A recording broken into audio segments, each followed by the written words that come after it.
So the first charity that was drawn was the Catholic Family Services, and we have Elizabeth Pierce. Well, good evening. Thank you very much for having me. My name is Elizabeth Pierce. I'm the Executive Director of Catholic Family Services of Durham. We've been strengthening the community with our therapeutic services since 1981, regardless of people's beliefs. You don't have to be Catholic to use our services or to work for us. Last year, we supported over 2,000 people in our community through our counseling programs. Over half of those clients were adult and child victims of domestic violence, and the other half were people needing family, couple, and individual therapy in response to a wide variety of presenting problems, including grief, trauma, mental health challenges, relationship problems, abuse, and many others. Because we're a bilingual agency, we offer all our services in both English and French. Regardless of the problem, our staff respond by offering hope, help, and skilled intervention so that while clients may start their journey with us feeling as though they're struggling, they finish with us feeling whole. Like everyone else, 2020 has been a year of pivoting fast. When the pandemic hit, we were able to secure some funding from the federal government to purchase laptops and cell phones for our staff so they could work remotely.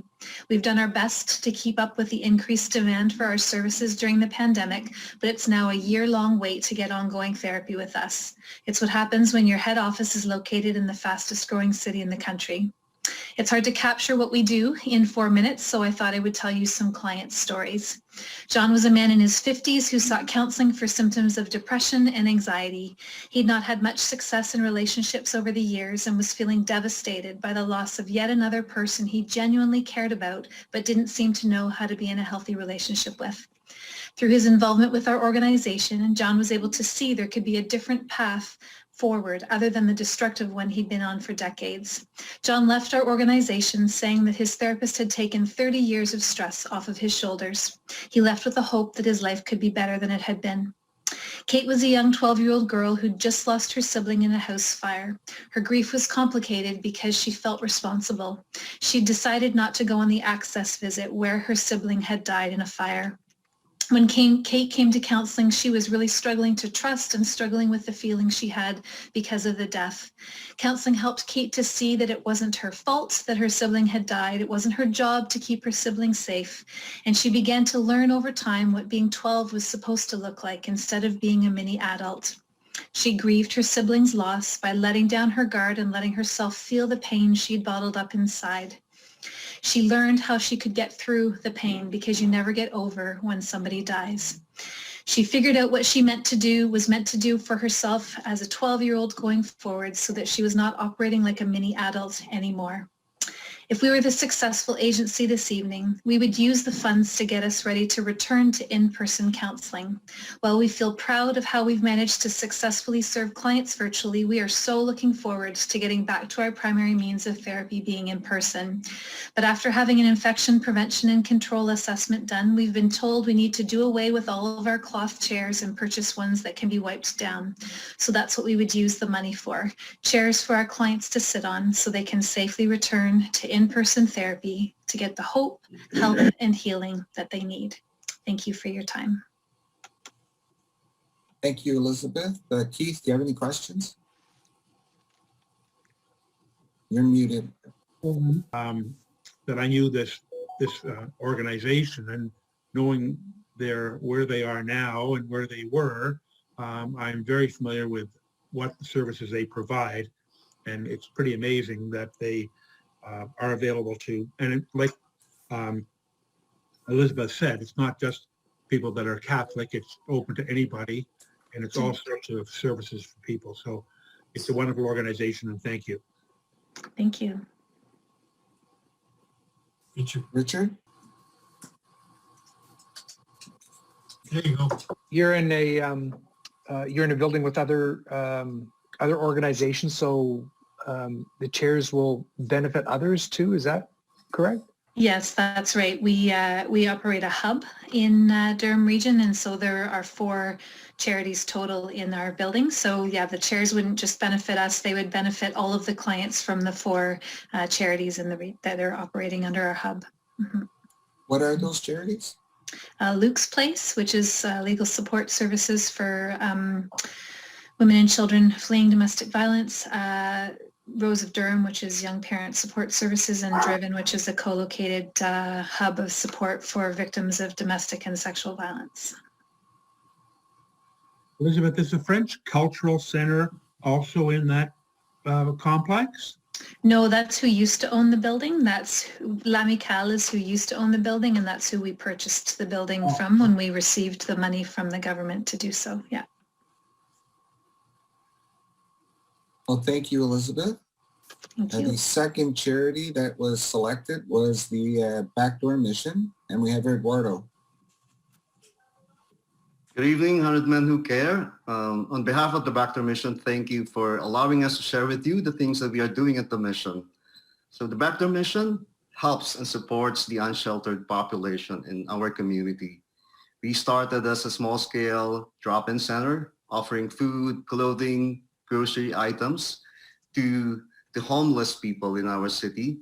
But when COVID hit, most of these individuals had no place to go for meals, even for essential needs such as bathroom, washroom, and all the other, even social services are limited. The access has been limited. So in response to this need, the Backdoor Mission, along with Simcoe Street United Church and service providers in the region, put together a project that we called Mission United, which basically aims to provide a hub of social services in the city. So right now, apart from just meals, we offer the following meals. We offer them, next slide please, access to washrooms, food pantry, clothing. We now have a shower facility that they can access. And on top of these, we offer, next slide please, social services such as we have primary health care. So a portion of the Backdoor is now converted into clinics. So this is being run by CMHA and Lake Ridge Health. The chapel has been converted into a mental health services area where people can use the cots as a warming area, and they could also receive care from case managers. And an entire lobby was converted into a one-stop shop of social services. So Ontario Work is there offering financial support, social assistance. John Howard is there as well, offering supports that are housing related, and a host of other programs and supports initiatives such as harm reduction, recovery, wellness, addiction counseling, courtesy of our partners such as Pinewood. We have CARIA, we have AIDS Committee of Durham there as well. We have First Light of Hope and other partner agencies, all these under one roof at a place, at the back of Simcoe Street United Church. So far, we are servicing about 200 patrons daily and serving about 5,000 meals per month. And services, for example, healthcare to date, we have seen about 4,000 clients. So from seeing about only 100 or less than 100 a day, about 200 people now walk through the halls of the Backdoor Mission. So if the Backdoor Mission would be fortunate to be the agency that would be supported by the 100 Men Who Care, we want to use your help in order to supplement our meals programming because of the demand, because of the increased patrons that we're experiencing right now. We're having difficulty in projecting the availability of meals. Of course, we serve meals every day, but we want to make sure that the meals are nutritionally balanced to better serve this population.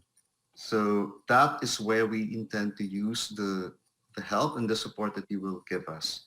And just to end this presentation, I'd like to share just a story or a comment from one of our clients. His name is Gary, and I'll read it for everyone. So Gary says, the place I was getting my meals from closed down during the pandemic, and fast food is too expensive for me. So I heard about the Backdoor Mission and started going there.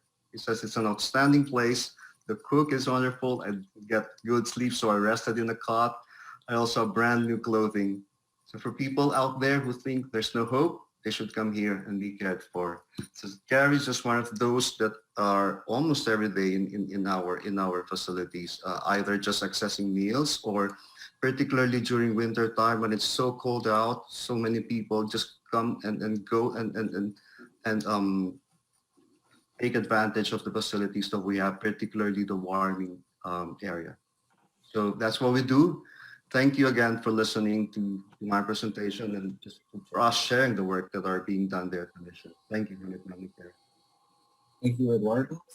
Anybody have questions for him? Eduardo, this is Stuart. I have a question.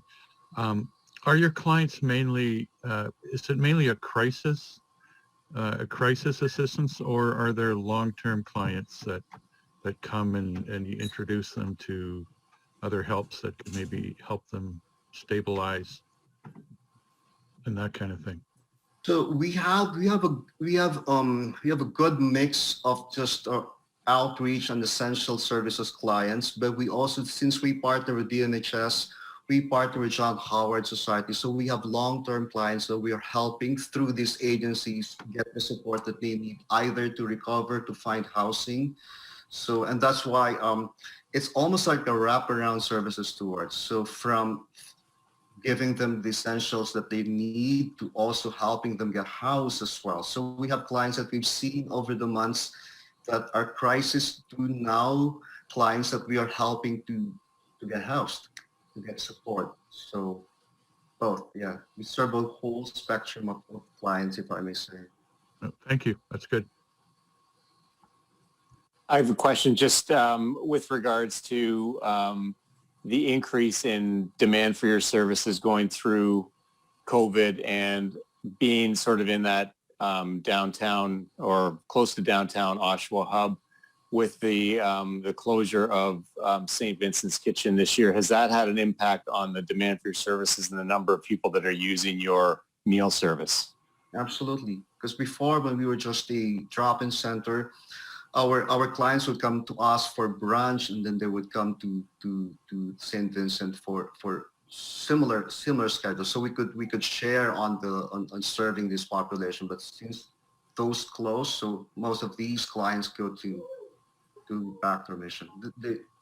We are located almost close to St. Vincent. So yes, we are serving the same community.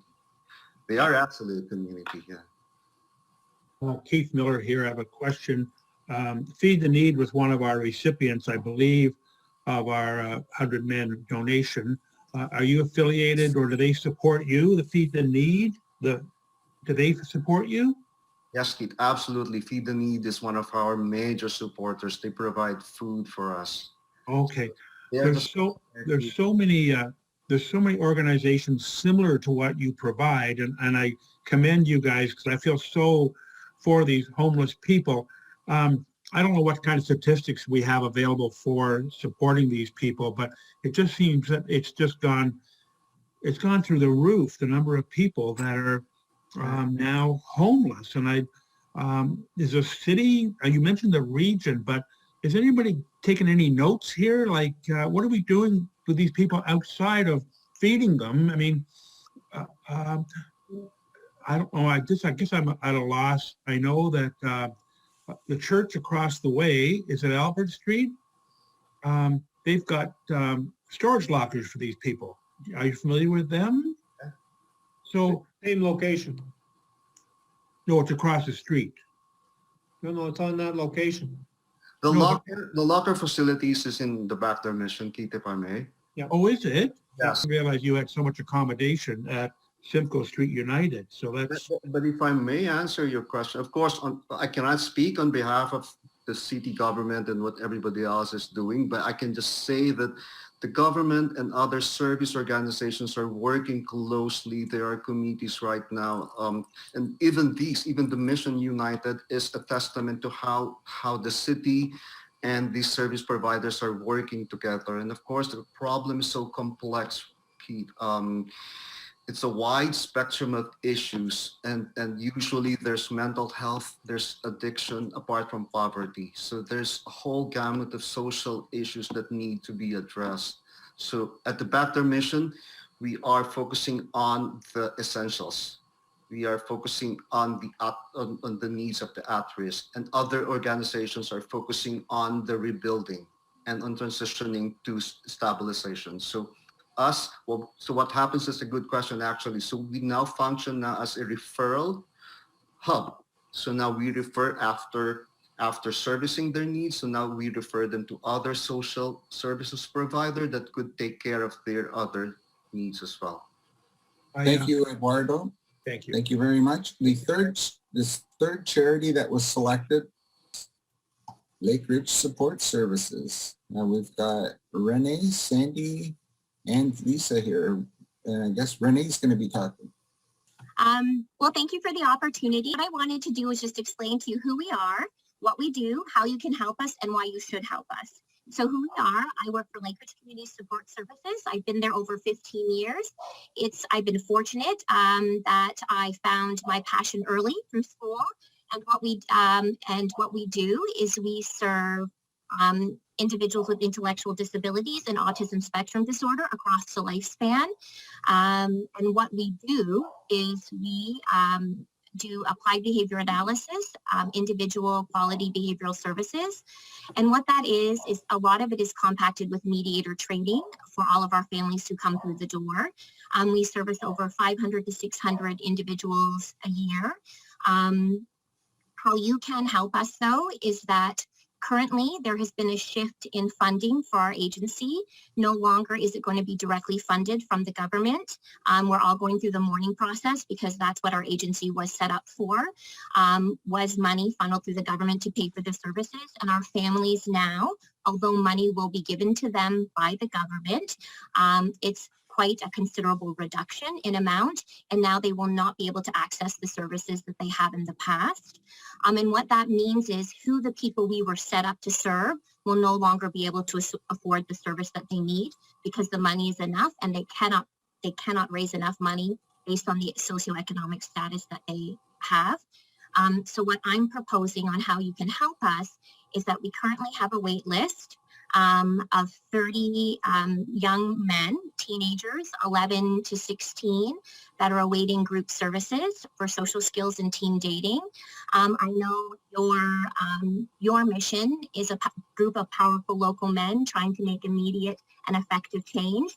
And we felt this is where you could make the largest impact for us and our families, is that this is a gap in our service where these young clients who come to us, especially males, because 1 in 4 people diagnosed with autism are males. And COVID has affected them quite a bit. Not only just mental health. Before it was 1 in 4 people suffered from mental health issues. And now because of COVID, it's 3 out of 4. And they've been isolated. And sometimes what happens, because they have the skills to communicate and interact, sometimes they are misjudged and misunderstood because people believe that they can comprehend things that are going on, that they look normal, but they just need this little boost through some of our social skills program. And by helping us provide our social skills group free, then these families be able to use the money that they did receive from the government for other consultative services that we do offer, so that we can focus on some other skills that they need to work on. Why you should help us is that I think it aligns well with what your mission is.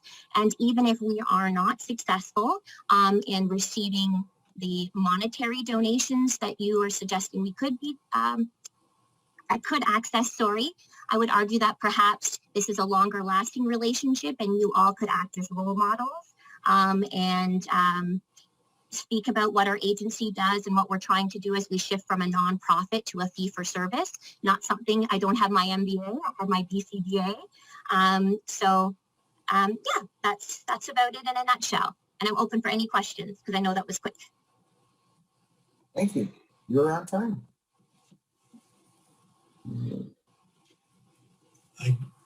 As surprised as you might be, I have a question as Keith Miller. So you're supporting mainly young people afflicted with autism. I know there's a few organizations in our area, such as Home Base Durham. Are you familiar with them? So what they actually do is they offer respite. It's actually not respite, it's social skills. So it's a family involved where the parents actually go out with their adult their adult children and have them interacting in the community based on their preferences of social skills and activities that they enjoy. So we offer therapeutic services, and it's not just to teenagers. I just picked that because that's a gap in service. We actually provide service across the lifespan. So anywhere from 2 to 65, we're in group homes doing mediator training, helping anybody not just with autism but intellectual disabilities. It's such an incredible infliction of such degree. Is Grandview support this type of affliction as well? So Grandview is also a partner of ours, but they are more versed in occupational therapy and speech pathology. Again, where we work primarily on behaviors. So the young people and other clients that walk through our door have a lot of challenging behaviors, and that's what we deal with. Thank you. You're welcome. Thank you, Renee. I got a question. Yes. So you were mentioning that you've got a gap in services for youth males. I think you mentioned between 11 and 16. So maybe you can expand a little bit for us just on what those services for those individuals would entail. What's involved? So in what we can offer? Yeah. So it's behavioral services that we offer. So the coming in consultation for any challenging behaviors that they're having. There's sexuality, social skills, challenging behavior that they're facing. And that's something, it's all individualized. So them coming in, we'd be able to offer some mediator training to help that support into high school. But to be honest, it's really difficult to get that age group buy-in as well, because we need to have some buy-in from that age group. And the social skills groups is something that we get a little bit more buy-in from that age group because they're socially interacting with others like them. And it leads to a bit of camaraderie and gives them some social support going forward outside of our agency. And they can continue with those connections and things like that. So are these, is this a drop-in service or are these in-home services? Oh, not at all. So we have a wait list. So we have a wait list that the families will call in and say that they have this specific behavior challenge with their child or adolescent or adult. And then when we get to the number on the wait list, we do our assessments and then we try to fit the need as best we can. Okay, thank you. Renee, if I may, couple of questions to make sure I understand. You had said earlier that if you were the successful group that you would be able to maybe reduce the wait list. And I'm trying to understand that. And two things I guess I want to know. One is, would this contribution, if you want to call it that, help to just offset your general operating expenses, or is there something specific? Actually, so our group, it's by a donation from you, we'd actually be able to offer our group for free to 30 young men, 30 young boys. So I missed part of that. Sorry. So if we were the successful candidates for the donation, we would be able to offer group for 30 of the teenage boys that are on our wait list currently. So they would not have to pay out of pocket so that their parents then could use that money for other behavioral services at our agency. Okay. So specifically to the needs. Yeah. Okay, that answered my second question too then. That's Perfect. okay. Thank you very much. Renee, I have a question here. This is Stuart, and this might be a painful question, but with a long waiting list, what happens to people that have to wait? So unfortunately, they don't get access to the service. There is not enough, although you may hear people putting up their signs offering behavioral support, applied behavior analysis, or intensive behavior intervention. What people forget is that it requires a level of expertise. And that's something at our agency that we offer. We're all credentialed. We all offer, I think, the best that there is in Durham. So they are waiting, and families are waiting to come just to us, because they know that they have successes with us because of the pride that we put in offering individualized quality care. Thank you, Renee. And I just wanted to say thank you to you and to all the presenters. For me, you know, you're doing something very important in a world that has a lot of need. And probably you wish every day you could do a lot more, but thank you for doing what you can do. And thank you for coming. Yes, thank you guys. Nice meeting you. And I look forward to meeting you guys in person someday. Thank you very much for having us. Really Thank appreciate you for it. having us. Yeah. Thank you for the opportunity. Bye. Thanks all. Thank you, Thanks. presenters. See you, team.